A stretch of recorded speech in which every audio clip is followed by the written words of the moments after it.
हाम्रो घरमा रेडियो भित्रिएको त्यो दिन। आज म तपाईहरूलाई हाम्रो घरमा पहिलो पटक रेडियो भित्रिएको सम्झना सुनाउन चाहन्छु। यो हो मर्फी मेलोडी रेडियो। हाम्रो घरमा रेडियो किन्ने बेला म बुबासँग न्युरोडको एउटा रेडियो पसलमा गएको थिएँ। त्यहाँ पसलेले भने भारत पाकिस्तानको लडाइँ भइरहेछ, नयाँ रेडियो आएको छैन। पसलमा एउटा रेडियो थियो तर त्यसको डायल फुटेको थियो अनि यही एउटा रेडियो थियो। बुबा र मैले यही रेडियो किनेर ल्याएँ। मूल्य चाहिँ करिब 560 रुपियाँ जति परेको सम्झना छ। त्यसबेला घरमा रेडियो आउनु भनेको आज जस्तो सामान्य कुरा थिएन। रेडियो घरमा आएपछि त हामीलाई लाग्यो संसार नै हाम्रो घरभित्र पसेको छ। यही रेडियोमा मैले रेडियो नेपाल मात्र होइन, अल इन्डिया रेडियो, विविध भारती, रेडियो सिलोन लगायतका विदेशी प्रसारणहरू पनि सुन्न थालेँ। मस्को रेडियोबाट नेपाली भाषामा आउने कार्यक्रम सुन्थेँ। पेकिङ रेडियोबाट नेपाली भाषामा प्रसारण हुन्थ्यो।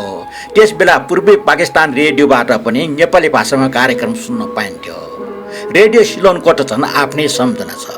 त्यहाँबाट हप्तामा करिब आधा घन्टा नेपाल भाषाको कार्यक्रम पनि आउँथ्यो। कहिलेकाहीँ रेडियो खरसाङबाट प्रेमध्वज प्रधान लगायतका नेवा गायकहरूले गाएका नेपाल भाषाका गीत पनि सुन्न पाइन्थ्यो। त्यसबेला रेडियोको डायल घुमाउँदा कुन स्टेसन कहाँ आउँछ भनेर खोज्नु पनि आफ्नै किसिमको रमाइलो थियो। तर मेरो रेडियो सुन्ने जीवनमा सबैभन्दा विशेष स्थान थियो BBC नेपाली सेवाको।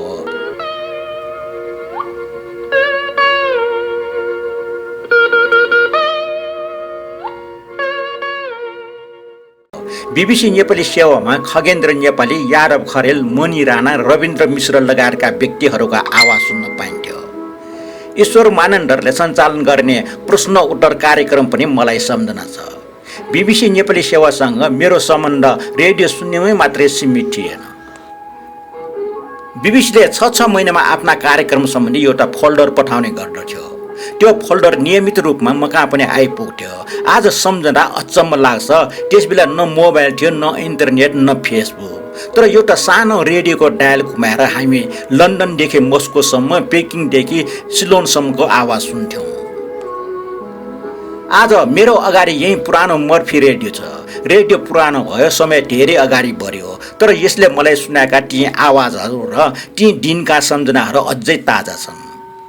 यो मेरो लागि एउटा रेडियो मात्र होइन, मेरो पुस्ताले संसारसँग जोडिएको एउटा सानो झ्याल हो।